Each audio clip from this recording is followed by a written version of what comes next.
Hey, what's up? It's me again. Um, Another quick video on some incense. Um, as you can see here, I'm burning. This is Indian incense. It's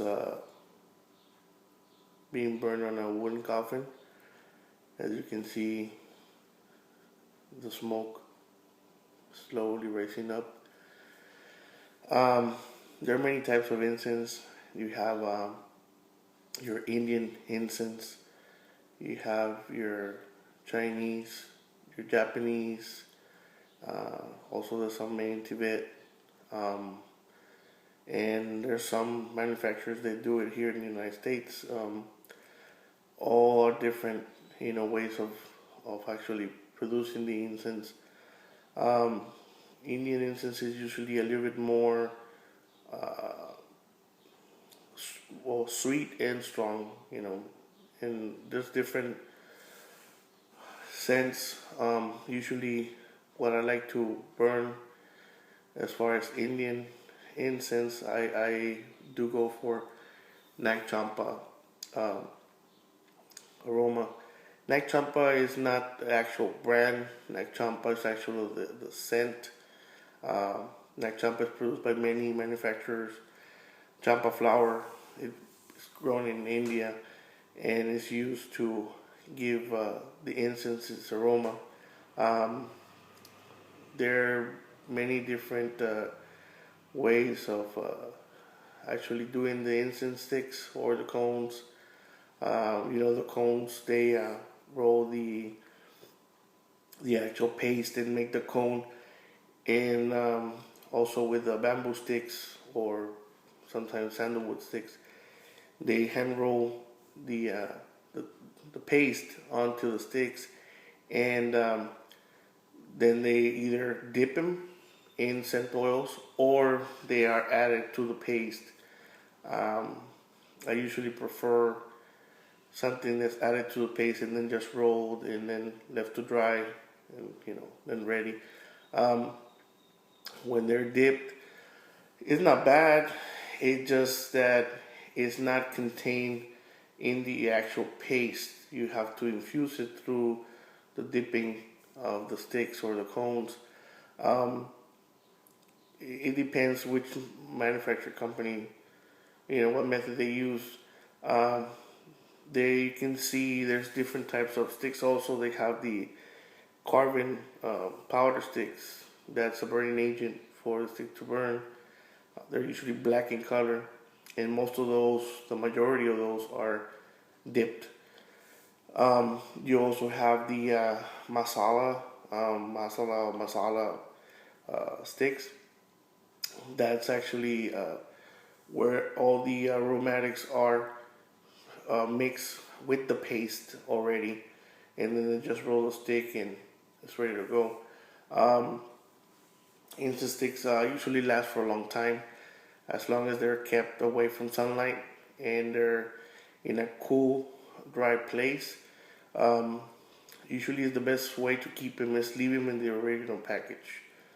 Don't, I mean, keep them in. You can keep them inside a box, but you can have to keep them inside the original package in order for them not to mix the smells too much there. So, um, and try to keep your Indian one place, your Japanese in another, Chinese in another, or whatever you buy.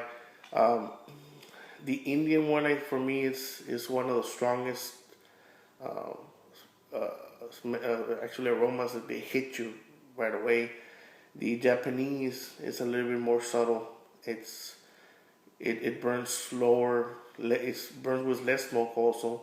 It's less smoky, and actually the scent is a little bit slower to fill the room. They linger around for a while, and then you start smelling it slowly. And the Japanese usually don't have a core. Some do. Some brands do offer them with cores, but usually what you get is incense sticks. They're small incense sticks, very thin, with no core in them. So it's just 100% incense. The little sticks are just 100% incense. And Those are also, they're not hand rolled. The majority of them are machines, but they usually put all the ingredients together on the paste, and then they put all the strings and cut them, and you have your incense sticks. So if you want something very subtle, with less smoke, Japanese is a good option. If you want something stronger, to fill the room right away and enjoy it, right away, it will be the Indian incense. Um, there's many brands out there, so try out different brands, different aromas, see what you like. Buy samplers first, check them out. Go to your local stores. Um, Usually, I don't like to buy cheaper sticks, because the cheaper they are, you are gonna get what you pay for. So if a stick is worth 10 cents a piece, 15 cents a piece, it's a good quality stick. If you're getting 40 sticks for $1, you're not getting very good quality. You're probably gonna get a lot of artificial perfumes on it. So you want to go as natural as possible on the scents, so you can enjoy them a little bit more. Um, Also, uh, there's different types of incense. You got your sticks, you got your cones, you got your dupe sticks, you got um, your logs, you got your actual resins. That the resin I use it a lot for prayer, um, but that one is only used for prayer. The frankincense and other resin mixtures that I use for prayer. The Indian and the Japanese, I usually don't use them for prayer. I just use them to basically put the house in a good uh, aromatic state. So I do burn them on a daily basis. I have purchased different flavors or aromas over time, and they are constantly used at the home. Um, this one is a very cheap burner. The wooden coffins, you can probably get them for like $7, and they're actually pretty decent burners, because you have your coffin, and then you have also two little cone burners inside the coffin, so you can burn either cone or you can burn stick. Um, these ones will not work with resin though. For resin, you will need a brass burner or a ceramic soapstone burner with some ash or some sand and the coal disc, to burn them. But the actual stick burning and cone burning is a very inexpensive way of burning incense. It's a more practical way to burn incense. Um, so you have your indirect burning incense, one that needs an actual uh, flame or heat source to work, and then you have the one that burns on its own. So the one that burns on its own is a little more practical. Um, a lot of people use it for religious purposes. Some people use it for healing and meditation, praying. Some other people just use it to aromatize the home. So, look around. It's a very interesting history also behind the incense, and it's been around for the longest time. Um, Check the brands out, and the different types, try them out. Burners, you can find a lot of them. I mean, I have several different burners from, I have some that are 20 years old, and then I have newer ones. But this is the basic for stick incense and cone incense. This is a basic burner, and as I told you before, it's very inexpensive. And actually, the pleasure that incense brings you for the price you're paying is like very, very inexpensive. And once you get used to it, I mean, you'll see what I'm talking about.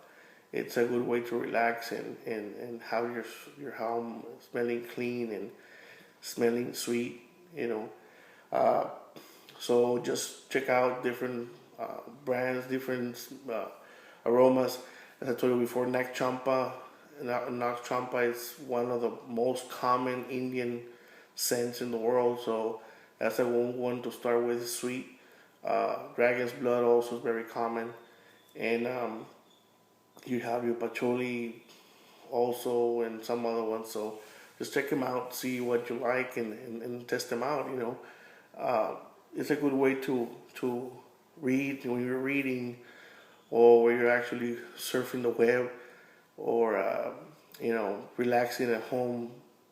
It's a good way to help you relax. You know, I don't know, it's your sense of smell is connected to your brain in a very direct way, because once you start, to experience the aromas, you go into a very relaxed state.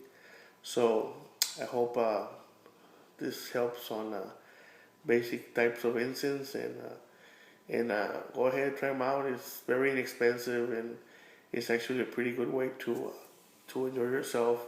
Uh, there's also the direct oils. I forgot to mention direct oils.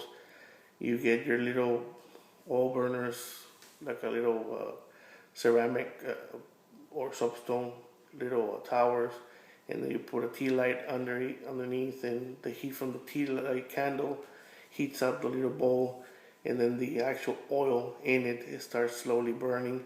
It will not produce any smoke, but I don't know. It depends on what you like. I like smoky ones. I like the sticks and the cones and the Japanese style, the coreless incense. For me, it's a stronger, more direct aroma on it. So, we'll go ahead and experiment out. All different kinds of incense. It's very inexpensive, and actually you'll enjoy yourself, and they'll last for a long time, as long as you keep them stored in a cool, dry place like a drawer or a big box. Try not to get any aromatic wooden boxes, so the actual aromas don't mingle too much and mix. So hope you enjoyed, and any questions, just shoot me a post. Thanks.